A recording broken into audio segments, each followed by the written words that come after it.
Bonjour à toutes et tous, je vous présente les résultats du premier relevé d'achat de cette troisième édition du défi Foyer Alimentation Positive de la CCEG.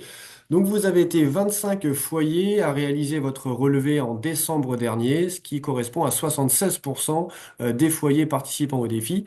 Alors en comparaison avec d'autres éditions du défi, 76% c'est une très bonne moyenne. Je vous ai mis en dessous la répartition par commune, donc vous étiez 6 foyer pour l'équipe de Fête Bretagne a réalisé le relevé, 8 pour l'équipe de Vigneux et 11 pour l'équipe d'Éric. Alors vous avez certainement pu observer les résultats à l'échelle de votre foyer depuis le site du défi. Là, je vous propose dans cette vidéo qu'on observe plutôt les résultats à l'échelle des équipes et puis du défi. Alors la première info que nous donne ce relevé, c'est le coût repas moyen. Donc là, il se situe à 2,13 €, donc c'est le coût repas moyen par personne, avec dans ce coût repas moyen des résultats qui sont très disparates entre les foyers, avec des foyers qui vont avoir un coût repas moyen à 79 centimes, quand d'autres vont être à 4,83 €. Si on regarde au niveau des équipes, les équipes de Fête Bretagne et de Vigneux ont un coût repas moyen quasi identique avec 2,41 € et 2,42 €.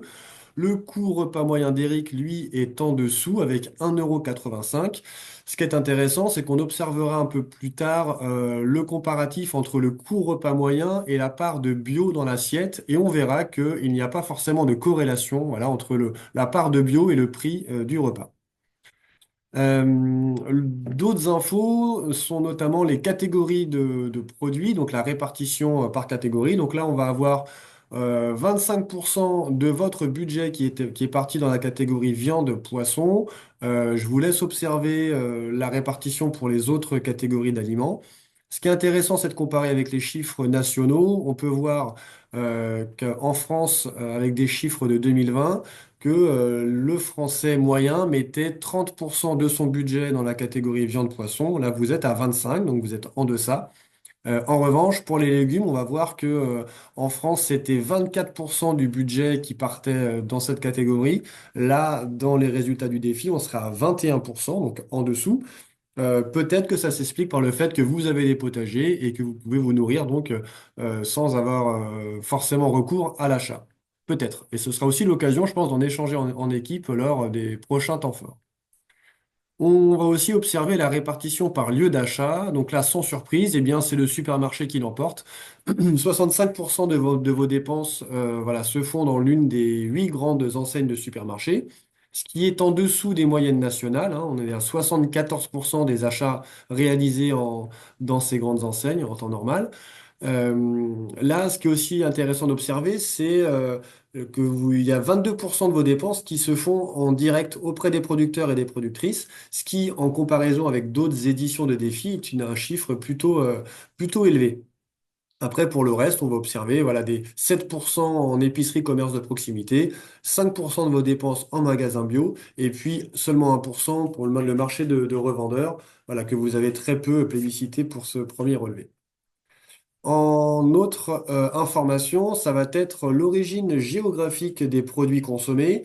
Donc, on voit qu'il y a une bonne sensibilité pour le local et pour le français, parce qu'on va avoir 65% de vos produits consommés qui ont été produits en France. Donc, ce sont des valeurs qui sont très intéressantes. Et il y a une autre valeur, moi, qui m'intéresse. On en avait parlé lors des temps de lancement.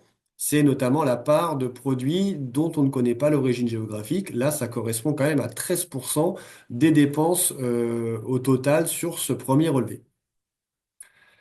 En autre information, ça va être aussi donc la part de produits bio. Donc là, 31% des dépenses qui ont été faites dans le cadre de ce premier relevé concernent des produits issus d'agriculture biologique. Je vous ai mis juste en dessous le comparatif avec les moyennes nationales où en France, en 2021, les foyers mettaient entre 6 et 7% de leur budget dans des produits bio. Donc là, vous êtes largement au-dessus des moyennes nationales. Je vous mets donc la répartition par équipe. Donc 24% du budget de l'équipe de Fête Bretagne a été vers des produits bio, 27% pour l'équipe de Vigneux, 37% donc pour l'équipe d'Éric.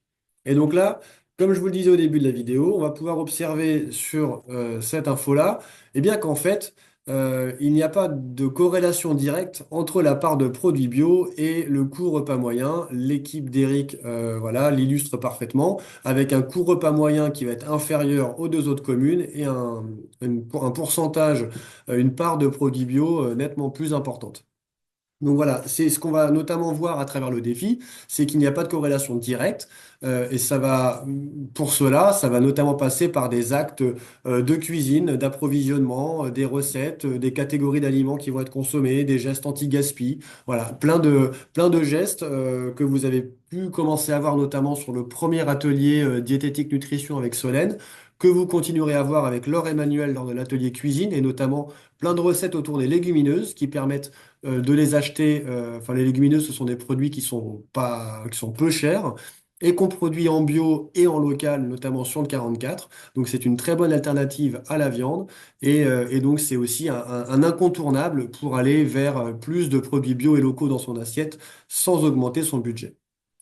Donc pour la suite, eh bien, je vous donne rendez-vous pour le deuxième relevé, parce que celui-là, c'était le relevé témoin. Le prochain relevé, le deuxième, commencera le 19 avril et donc ce sera grâce à ce deuxième relevé que l'on pourra mesurer les évolutions entre le début et la fin du défi. Je rappelle tout de même que peu importe d'où l'on part, l'objectif du défi, c'est de faire évoluer votre consommation vers plus d'aliments bio, locaux de saison, tout en respectant votre budget et en se faisant plaisir. Pour le prochain atelier avec Laure Emmanuel se déroulera donc là en janvier et nous nous reverrons sur notamment les visites de ferme dont je vous communiquerai les lieux très prochainement. Très bonne année 2025 à toutes et tous, à bientôt.